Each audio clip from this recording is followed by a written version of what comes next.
नमस्कार, मैं हूं राजकुमार और आप देख रहे हैं बियॉन्ड द हेडलाइंस, जहां हम बात करते हैं सुर्खियों से हटकर और खबर की तह तक जाकर। तो सबसे पहले तमाम देशवासियों को हमारी और हमारी टीम की ओर से गणतंत्र दिवस की ढेर सारी शुभकामनाएं। सारे देश के साथ जम्मू कश्मीर के भीतर भी गणतंत्र दिवस मनाया गया। जम्मू में मुख्य कार्यक्रम एलजी मनोज सिन्हा ने फहराया तिरंगा, सीएम उमर अब्दुल्ला रहे मुख्य अतिथि। गणतंत्र दिवस के भाषण में एलजी मनोज सिन्हा ने किया ऑपरेशन सिंदूर का खास जिक्र, कहा भारत ने एक रेड लाइन खींची। कश्मीर में भी कड़ी सुरक्षा के बीच मनाया गया रिपब्लिक डे। श्रीनगर में उप मुख्यमंत्री सुरेंद्र चौधरी ने फहराया तिरंगा और परेड को सलामी दी। गणतंत्र दिवस पर भी बाज नहीं आया पाकिस्तान। सांबा में घुसपैठिया बीएसएफ ने मार गिराया और साथ ही साथ कठुआ में फिर नजर आए ड्रोन। किश्तवाड़ में ऑपरेशन तलाशी जारी, 8वें दिन भी, और साथ ही साथ में आज फिर से आतंकियों के साथ हुई मुठभेड़। आज शाम से फिर बिगड़ सकता है मौसम का मिजाज, कई जगहों पर होगी बर्फबारी और कहीं पर बारिश।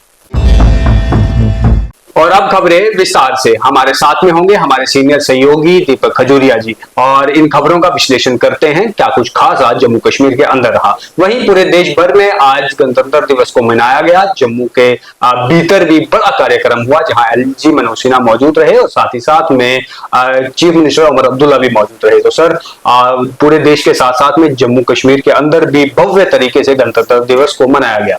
बिल्कुल राजकुमार, सबसे पहले तो हमारे सभी दर्शकों को 77वें गणतंत्र दिवस की हार्दिक शुभकामनाएं। पूरे देश में गणतंत्र दिवस का जश्न बहुत ही हर्षोल्लास से और देशभक्ति से मनाया गया। वहीं जम्मू कश्मीर का मुख्य कार्यक्रम जम्मू में हुआ, क्योंकि जम्मू इस समय ग्रीष्म शीतकालीन राजधानी है, और यहाँ मुख्य कार्यक्रम मौलाना आजाद स्टेडियम में हुआ, जहां लेफ्टिनेंट गवर्नर मनोज सिन्हा ने तिरंगा फहराया और परेड की सलामी ली। और खास तौर पे जो परेड है हमेशा खास होती है, क्योंकि इसमें स्कूली बच्चों से लेकर यहाँ के खास कलाकारों से लेकर यहाँ सेना, paramilitary forces, Jammu Kashmir police के जवान सभी शामिल होते हैं। और इस कार्यक्रम में दरअसल मुख्यमंत्री जो भी होते हैं, जैसे इस समय उमर अब्दुल्ला है, तो वो मुख्य अतिथि के तौर पे मौजूद होते हैं। बहुत अच्छा कार्यक्रम रहा। इसके अलावा जितने भी जिला मुख्यालय थे वहां हर जगह तिरंगा फहराया गया। जम्मू में पंचायत लेवल पर भी ये कार्यक्रम हुए, और खास तौर पर जो बड़ा अट्रैक्शन रहा वो रहा सुचेत का ऑक्ट्राई पोस्ट, जहां भारत पाकिस्तान सीमा पर बीएसएफ ने तिरंगा फहराया। और वहां पर जो तिरंगा काफी ऊंचा एक तिरंगा लगाया गया है, वो दरअसल पाकिस्तान के सियालकोट तक भी दिखाई देता है। तो हमारी तिरंगे की शान बान आन जो है वो जाहिर हुई। बहुत सारे तिरंगे अलग अलग राजनीतिक दलों में, अलग अलग संगठनों ने भी फैलाए। तो कुल मिलाकर बहुत अच्छा कार्यक्रम रहा। और जो मुख्य कार्यक्रम था वो मौलाना आजाद स्टेडियम में हुआ, जहां पर काफी सारे स्थानीय लोग भी इस कार्यक्रम को देखने पहुंचे थे। जी बिल्कुल। और वहीं जम्मू कश्मीर के लिए गर्व की बात यह भी रही कि आज दिल्ली में आज जम्मू कश्मीर की बेटी ने बीएसएफ की टुकड़ी का नेतृत्व किया।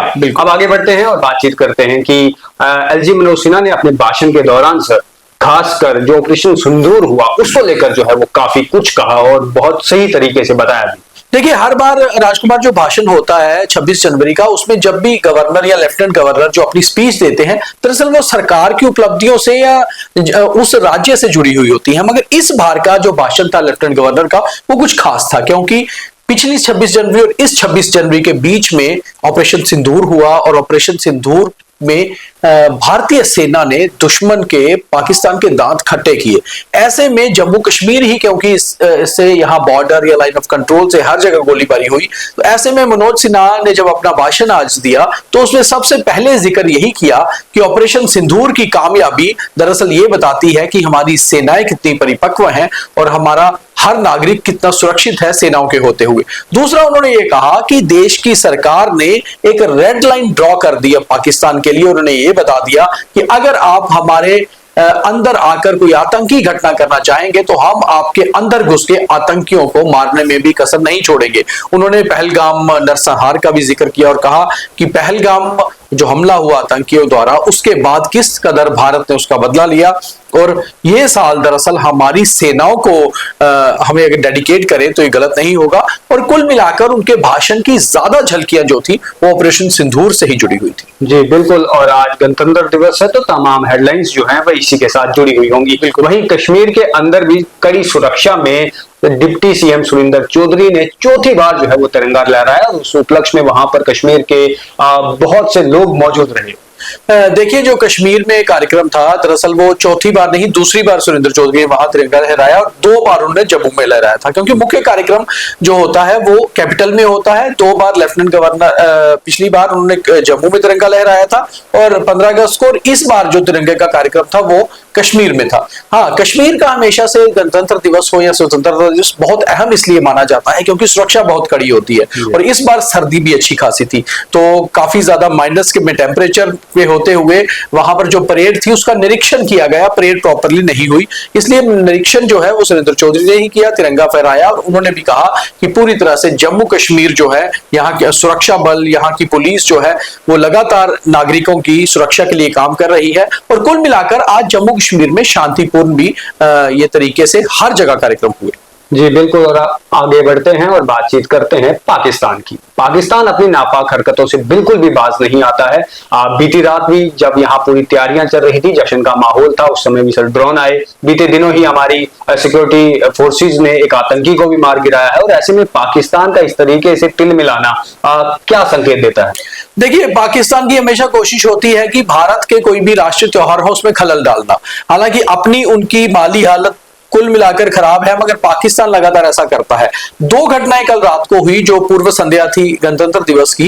एक तो पाकिस्तान की ओर से जम्मू के सांबा सेक्टर में इंटरनेशनल बॉर्डर पे घुसपैठ की कोशिश की गई। हालांकि बीएसएफ ने 2-3 बार चैलेंज किया उस घुसपैठिए को, जब वो नहीं रुका तो उसके बाद गोलीबारी की और उसे मार गिराया गया। सर्च ऑपरेशन लगातार आज भी दिन में चलता रहा वहां की, हो सकता है उसके पास कोई हथियार या गोला बारूद हो। दूसरी ओर कठुआ में भी कल रात पाकिस्तान की ओर से कुछ ड्रोन इस तरफ आए और ड्रोन देखे गए, उसमें भी बीएसएफ पूरी तरह से अलर्ट थी और ड्रोन पर गोलीबारी की गई, मगर वो ड्रोन वापस लौट गए। वहां भी एक सर्च ऑपरेशन चलाया जा रहा है। तो पाकिस्तान ने कहीं ना कहीं खलल डालने की कोशिश की, मगर हमारी जो सुरक्षा बल थे पूरी तरह से अलर्ट पर थे, बीएसएफ अलर्ट पर थी, इसलिए कोई भी अप्रिय घटना नहीं हुई। वहीं अब आगे बढ़ते हैं और बात करते हैं जम्मू कश्मीर के किश्तवाड़ की, जहां एक और पूरा देश गणतंत्र दिवस मना रहा था। वहीं ऑपरेशन तराशी 8वें दिन भी किश्तवाड़ के अंदर चल रहा है और हमारे देश के वो वीर सैनिक वहां पर अभी भी आतंकवादियों को मार गिराने के लिए सर्च ऑपरेशन चलाए हुए।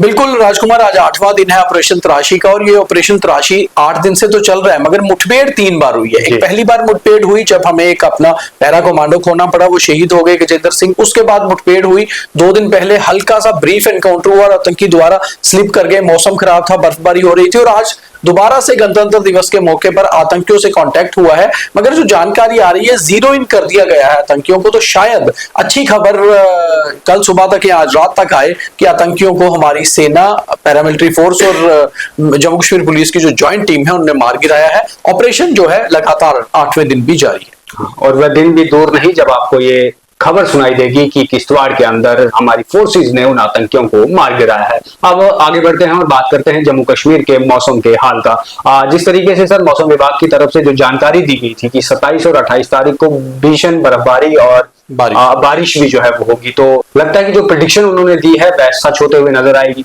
देखिए, पिछली प्रेडिक्शन तो बिल्कुल ठीक रही थी। जैसे 22 को बारिश की बात कही गई थी, तो 22 रात से बारिश और बर्फबारी भीषण तरीके से हुई थी जम्मू कश्मीर में। और आज भी अगर हम बात करें तो सुबह से ही मौसम जम्मू और कश्मीर दोनों ही रीजन्स में जो है काफी ज्यादा बदला हुआ है। यानी कि एक दिन रविवार को जब धूप थी तो आज सोमवार को मौसम एकदम से बदलाव है और टेम्परेचर भी नीचे गिरा है। और ऐसा लगता है कि आज रात से ही बारिश शुरू होगी, क्योंकि प्रेडिक्शन यही है कि 26 रात से दोबारा से बारिश है और पहाड़ी इलाकों में बर्फबारी की चेतावनी भी दे दी गई है मौसम विभाग द्वारा। और ये वाला जो 2-3 दिन का स्पेल है, शायद ये एक बार दोबारा से सर्दी को वापस लाएगा और टेम्परेचर और नीचे गिर सकता है।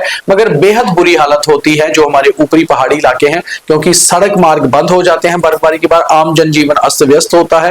तो लोगों से यही गुजारिश थी, सरकार की भी, प्रशासन की भी, कि वो किसी किस्म का रिस्क ना लें और अगले 2-3 दिन मौसम के हिसाब से ही कहीं भी ट्रेवल करें। जी बिल्कुल, और बीते दिनों जो बारिश और बर्फबारी हुई थी उसके कारण राष्ट्रीय राजमार्ग बंद हो गया था जम्मू श्रीनगर। आज वह खुला हुआ तो है, लेकिन अगर आज रात को भी बर्फबारी होगी तो उसकी वजह से बहुत से यातायात जो है वो ठप हो सकते हैं। और ये थी अब तक की बड़ी हेडलाइन और जम्मू कश्मीर की बड़ी खबरें। और अब आप देखिए थॉट ऑफ द डे।